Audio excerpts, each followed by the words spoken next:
Aujourd'hui, nous partons au Moyen-Orient, voire plus loin encore vers l'Asie, afin de parler des cerfs-volants du désert. Hein? Krix qui fait du cerf-volant dans le désert, ah bon? Non, pas moi. Les cerfs-volants du désert, ou desert kite en anglais, sont des constructions faites de murets de pierre plus facilement repérables depuis le ciel. Leur nom provient de la forme qu'ils adoptent, faisant penser à un cerf-volant. Ils sont composés d'un enclos en forme d'étoile et de longs murets qui en sortent et pouvant mesurer plusieurs centaines de mètres, voire plusieurs kilomètres. Ok, et à quoi ça sert? Encore des dessins inconnus qui servent à faire joli et dire coucou au nuage? Et non, pour ce coup, les desert kites ont bel et bien une utilité pratique. Il s'agit de gigantesques pièges de chasse. Les animaux étaient guidés par les longs murets qui menaient vers le cœur du piège. Une fois arrivés dans l'enclos, celui-ci était entouré de plusieurs emplacements de tir, les petits cercles à l'extrémité de chaque pointe, pour tuer les animaux piégés. Quant au type d'animaux chassés par cette méthode, il y a par exemple la gazelle persane, le hartebeest, l'oryx arabe, l'autruche ou l'âne sauvage. Découvert pour la première fois à l'aube du XXe siècle, notamment par l'archéologue pilote Antoine Poidebard, celui-ci repéra les structures lors de survols en avion de régions de Syrie et d'Arabie Saoudite. Car il est beaucoup plus simple de les voir des airs que du sol. En effet, de nos jours, les anciens murets des desert kites sont en partie démolis ou enterrés, ne dépassant que de 30 ou 40 cm. Pas évident à hauteur de sol de les repérer donc. Leur répartition s'étend de l'Arabie Saoudite au Kazakhstan, en passant par la Jordanie et la Syrie, la Turquie, l'Arménie, le Turkménistan et l'Ouzbékistan. Dans ces régions, c'est près de 4000 desert kites qui ont été découverts. Et ce ne sont pas les seuls vestiges visibles dans la région. Voyons un peu sur le terrain, par des vues aériennes. Commençons par un des sites les plus denses de Jordanie, autour du desert kite de Harat el-Sham.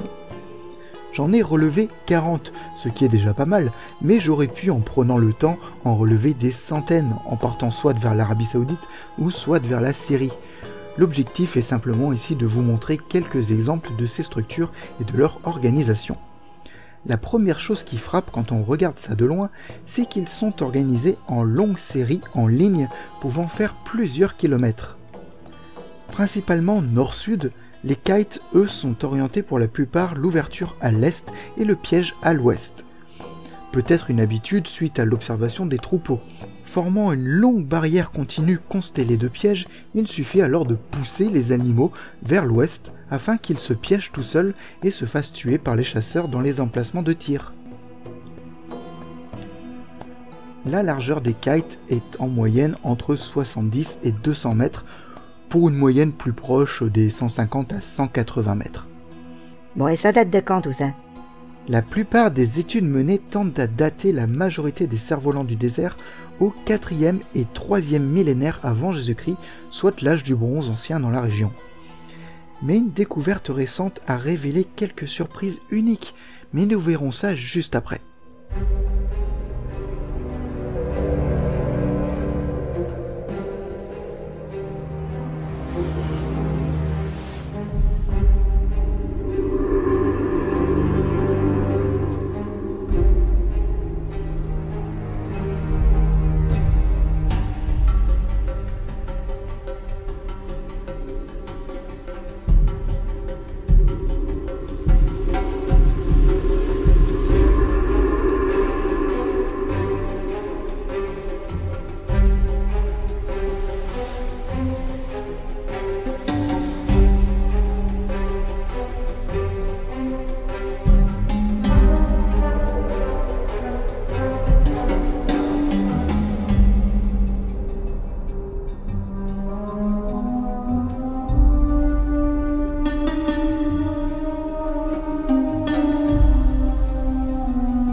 Un peu partout autour des kites, on trouve des structures, on va dire alvéolaires, parfois groupées en nombre, il est supposé que ce sont des sites de campement.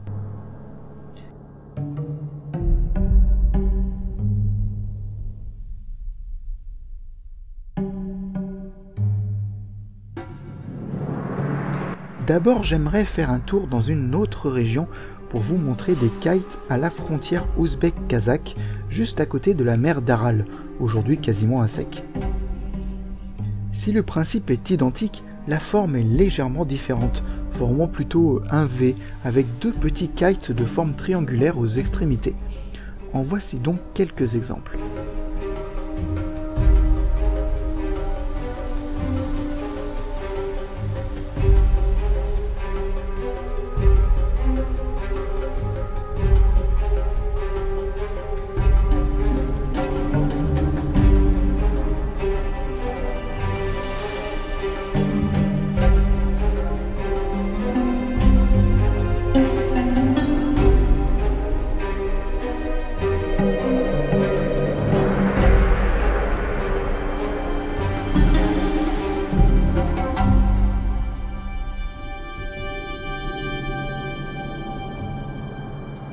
Mais revenons en Jordanie, avec les découvertes récentes qui changent le point de vue qu'on avait jusqu'alors sur les cerfs-volants du désert.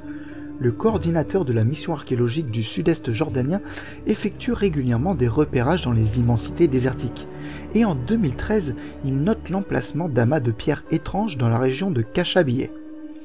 Après vérification par photo aérienne, il s'agit d'une série de cerfs-volants du désert longue de 17 km.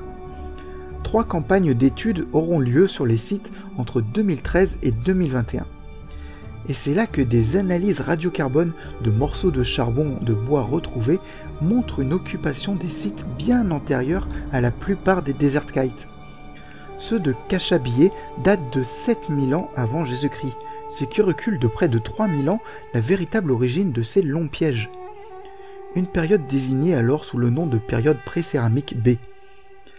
Avec leur âge de 9000 ans, on peut considérer les desert kites de Kashabiyeh comme les plus anciennes structures à grande échelle construites par l'homme. Les restes de plus de 10 000 carcasses retrouvées attestent de l'efficacité de ces méthodes de chasse de masse. Vu cette quantité, au-delà des besoins domestiques, le chercheur affirme qu'à l'époque, le produit de ces chasses s'inscrivait dans une économie de production et d'échange avec d'autres populations. La dernière surprise découverte vient en 2021 parmi les sites d'habitation circulaire où d'innombrables objets ont été sortis du sol. Des stèles anthropomorphes, une pierre finement sculptée du plan du piège voisin, ce qui, avec ses 9000 ans d'âge, pourrait en faire le plan le plus vieux au monde. Mais aussi 150 fossiles marins, des ammonites, et une pierre pouvant servir d'autel. Un possible contexte rituel donc, mais totalement inconnu au Proche-Orient. Bien d'autres objets seront découverts, inutile d'en faire toute la liste, mais certaines perles taillées indiquent des preuves d'échange avec des populations à l'ouest de la Jordanie, du site néolithique de Badja, près de Petra, où de telles perles sont connues. Les desert kites de Kashabiyeh ouvrent une nouvelle piste de réflexion où nous sommes confrontés ici à une population contemporaine de celles pratiquant l'élevage et l'agriculture dans le croissant fertile au début du néolithique, mais ayant choisi ici un tout autre type de néolithisation axée sur la chasse de masse. Les desert kites n'ont décidément pas fini de nous surprendre.